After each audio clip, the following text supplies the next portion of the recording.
ഇതാണ് പിണറായി വിജയൻ മന്ത്രം എന്ന് പറയാം. പിണറായി ട്രിക്ക് എന്ന് പറയും പൊളിറ്റിക്സിൽ. എന്താണെന്നറിയാവോ?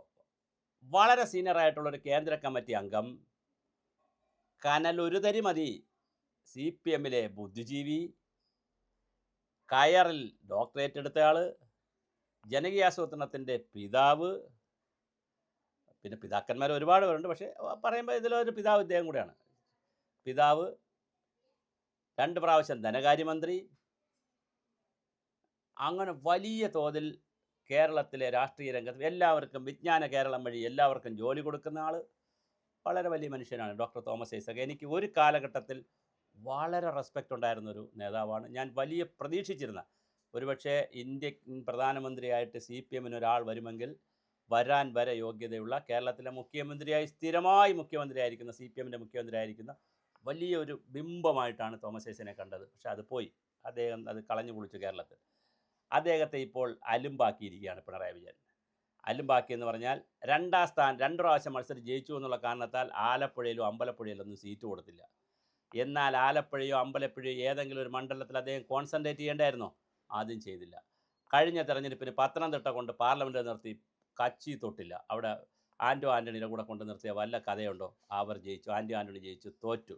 ഇപ്പോൾ തോമസ് ഐസക്കിനെ തിരുവനന്തപുരത്ത് വട്ടിയൂർക്കാവിലോ തിരുവനന്തപുരം സെൻട്രലിലോ പരീക്ഷിക്കാനുള്ള ഒരു ശ്രമമാണ് കേൾക്കുന്നത്. തിരുവനന്തപുരം സെൻട്രൽ പറയാൻ കാരണം, സെൻട്രലിൽ ആൻ്റണി രാജുവാണ് മത്സരിച്ച് ജയിച്ചത്. ആൻ്റണി രാജു കുറച്ച് ഈ കടലോര പ്രദേശത്തുള്ള കുറച്ച് ക്രിസ്ത്യൻ, അതായത് മത്സ്യത്തൊഴിലാളികൾ, ക്രിസ്ത്യൻ വിഭാഗത്തിൽപ്പെട്ട മത്സ്യത്തൊഴിലാളികൾ കുറച്ച് പേരുണ്ട്. അവർ ചെറിയ നമ്പറല്ല, കുറച്ച് ശതമാനമുണ്ട്. അപ്പോൾ അവരുടെ കൂടെ വോട്ട് നേടിയാണ് ആൻ്റണി രാജു ജയിച്ചത്. അപ്പോൾ അവരുടെ കൂടെ വോട്ട് നേടിയാൽ തോമസ് ഐസക്കിന് സെൻട്രലിൽ ജയിക്കാൻ പറ്റുമെന്നുള്ള നിലയിലും ചില ശ്രമങ്ങൾ നടത്തുന്നു. പാവമാണ്, കഷ്ടമാണ്.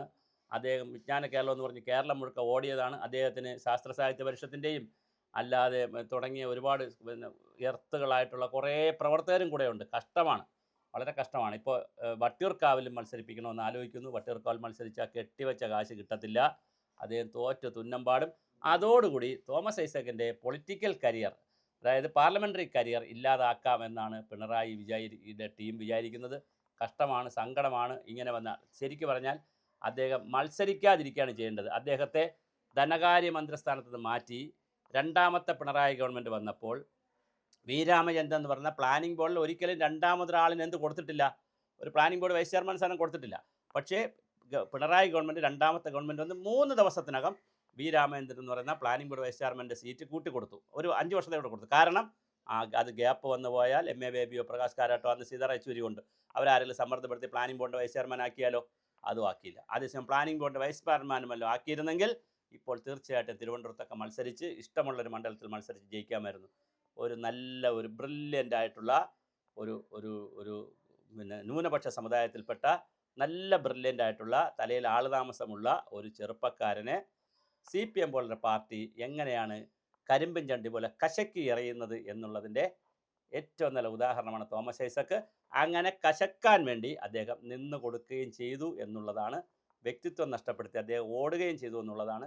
എല്ലാ വിനയത്തോടു കൂടി പഴയ ഐസക് മാഷിനോട് പറയുന്നു, മാഷിനി പാർലമെൻ്ററി പാർട്ടി രംഗത്തേക്ക് പോകരുത്. നിങ്ങൾ എഴുത്തും വായനയും പരിപാടികളുമായി പാർട്ടിയുടെ ഏതെങ്കിലും പ്രധാനപ്പെട്ട സ്ഥലത്തേക്ക് പോകണം.